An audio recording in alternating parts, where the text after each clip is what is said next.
Hi, folks. Welcome to Crisco's Corner.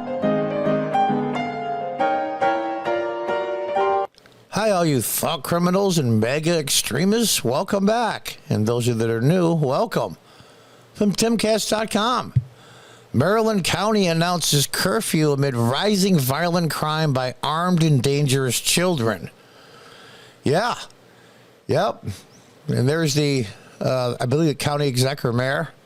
On September 9th, Prince George's County Police will enforce a curfew for anyone under 17 years old to fight the rising violent crime. Now, in the early 2000s, from 2000 to 2007, I was a council member in upstate New York, city council, president in 2006. And we had an old curfew on the books that wasn't enforced, and we were going to update it. And there was a huge Donnybrook over it. It was like, I'm like, really? Anybody that's under a certain age, I think ours was 16. Under a certain age, is that at 3 o'clock in the morning? I mean, come on. Just doing whatever they want to. And, of course, minors are treated different in the criminal justice system than adults. So we tried that, and, of course, you're going to find the parents, and everybody was saying, well, a lot of these parents are usually single-parent households, and they can't afford the fine. And I'm like, okay, then keep your kid in the house at 3 o'clock in the morning on a Thursday. And that was a big to-do, and I was called all kinds of names because I was a Democrat back then. I'm not anymore. I'm a Republican, but that was the, you're going after poor kids. And no, not at all. In fact, a lot of these kids, why are they out at 3 o'clock in the morning? Why are they unsupervised? They're just too young to be out, period, especially the girls. And a lot of times the kids don't want to go home for a reason that social service people don't know about. We need to protect those too, but nope. It was thrown in the garbage, and the police said they didn't want to enforce it, and blah, blah, blah. And okay, here we are. Here we are, a county in Maryland, a curfew for under 17 years old. The curfew will be in place between 10 p.m. and 5 a.m. on weeknights, and between midnight and 5 a.m. on Fridays and Saturdays. Ours was also different on weekends. There'll be no exceptions for those who are accompanied by adults. I should say there are exceptions, and that was in ours as well. County Executive Angela Also, Brooks announced a curfew during a press conference on Monday. She said it would be at least 30 days of a cooling period from the violent summer. I'm just going to put it very bluntly. Someone has to take responsibility for these armed and dangerous children. It's not just the police and not just the government, said Also Brooks. We have children who are out in our communities at 3 or 4 o'clock in the morning committing these crimes. No summer job or program is going to help that. That paragraph is spot on. No summer job or government program is going to help that. And I would say the vast majority of these kids that are out committing crimes, or even just petty stuff like vandalism and loitering at 3 or 4 o'clock in the morning, have one parent in the house. Where's the father? The welfare system is designed to take the fathers out of the home, or a father figure for that matter. According to the report from DCist, Police Chief Malik said the department investigated 24 murders over the last month, the highest number over that time period in more than 3 decades. The department has solved 13 so far. Also, Brooks is leading on a local ordinance passed in November 1995 to enforce the curfew. We tried to do that as well. We adjusted a little bit from an old curfew, I believe it was in the 50s or 1950s or 60s. We tried the exact same thing. According to law, a police officer will issue a minor who violates the curfew for the first time a warning, as well as request information to contact their parent or guardian.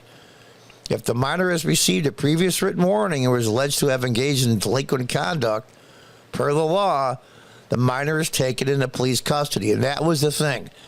We don't have any place in our local police department to legally house these minors. That was the big deal. The police didn't want to deal with it. It's a pain in the ass. I got to admit, it is. But it's a problem. It's a problem here in upstate New York. It's in Binghamton, those of you that are wondering where. It's a problem everywhere. We don't have any place where we can house these kids legally until their parent or guardian picks them up. And that was a big stumbling block. So finally I said, to hell with it. And we just dropped it and I moved on. Minors who were previously warned or allegedly delinquent will only be released to a parent or guardian. If they're not willing or able, the offender will be given to social services. Yeah, that's what I wanted to do. But that was about, I would say, 2004, maybe 2005.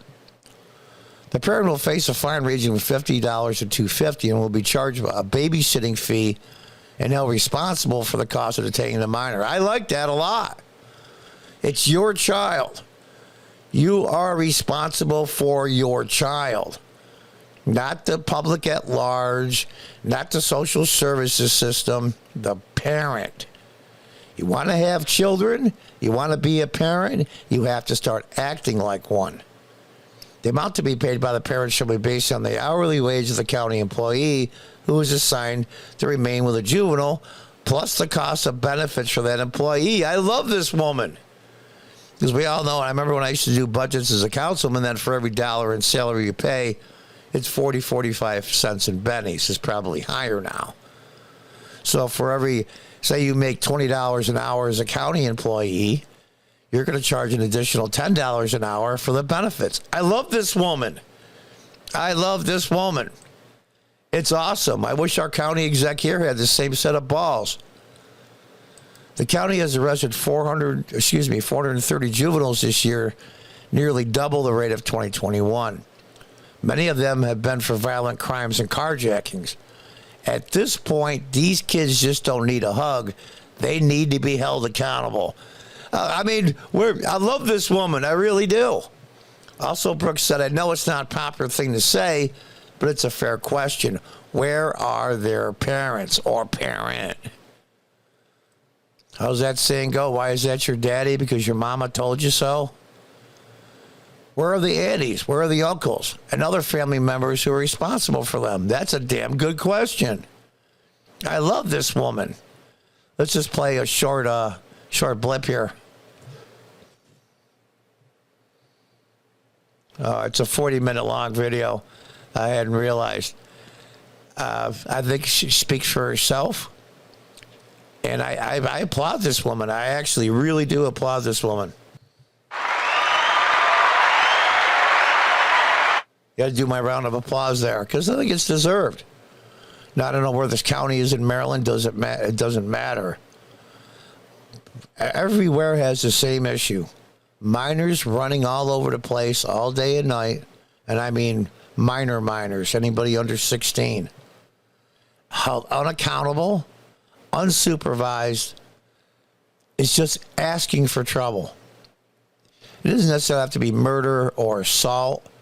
There's sexual assault. There's girls out there that have a special, we'll say, they look over their shoulder because they're young women and bad things can happen.